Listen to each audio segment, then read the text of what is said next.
L'astronomie renaissante est une période marquée par un bouleversement dans la perception de l'univers. S'étalant du XVe au XVIIe siècle, elle se déroule en pleine effervescence intellectuelle, souvent qualifiée de Renaissance.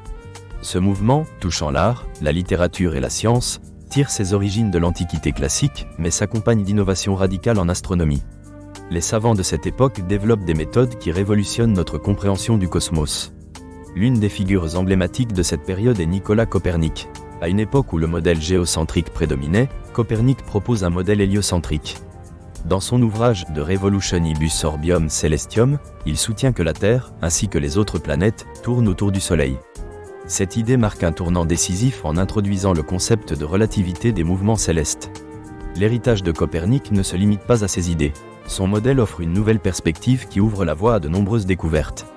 Avec la diffusion de son ouvrage, diverses personnalités commencent à explorer les implications de cette théorie.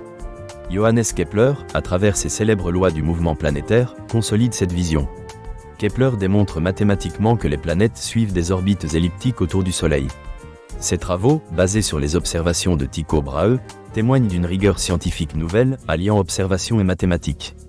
Tycho Brahe illustre également l'engouement pour l'observation directe du ciel. Il développe des instruments d'observation remarquables, surpassant ceux de ses prédécesseurs. Brahe incarne l'interaction entre théories nouvelles et pratiques d'observation. Il utilise des astrolabes, des sextants et d'autres instruments pour effectuer des relevés astronomiques avec une précision sans précédent.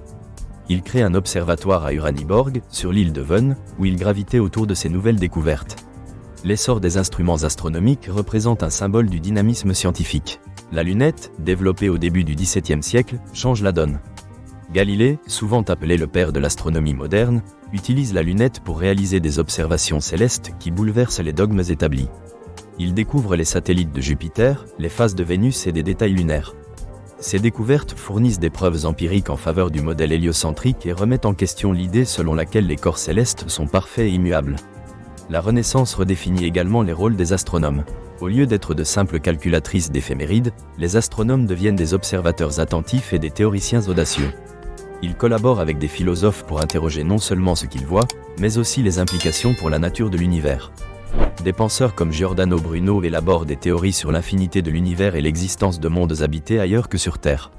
Ces idées, bien que controversées, ouvrent la voie à des réflexions sur la pluralité des mondes.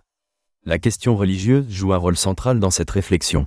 Les notions héliocentriques et l'infinitude de l'univers remettent en cause le christianisme qui place l'humanité au centre de la création divine. Cette tension entraîne des réactions variées, allant de l'acceptation à la condamnation. Galilée lui-même fait face à l'Inquisition pour ses idées sur l'héliocentrisme. Ce conflit entre science et religion est emblématique des luttes d'influence de cette époque. Avec le recul, l'astronomie renaissante s'inscrit dans une dynamique d'expansion des savoirs. Les découvertes astronomiques impactent d'autres domaines, comme la navigation ou la géographie. L'impact des calculs astronomiques sur la cartographie maritime constitue un aspect essentiel de cette époque. Les marins explorent des horizons inexplorés grâce à des calculs précis des positions des étoiles, rendant possible l'ère des grandes découvertes. Cette période souligne l'émergence d'un modèle scientifique fondé sur l'expérience et l'observation. La méthode scientifique commence à prendre forme. Les astronomes insistent sur l'importance de l'expérimentation et de la vérification. Cette révolution rationaliste s'accompagne d'un renouvellement des œuvres antiques, avec une redécouverte des idées d'Aristote et d'Archimède, accent aigu interprété à la lumière des nouvelles découvertes. En somme, l'astronomie renaissante représente un jalon fondamental de notre compréhension de l'univers.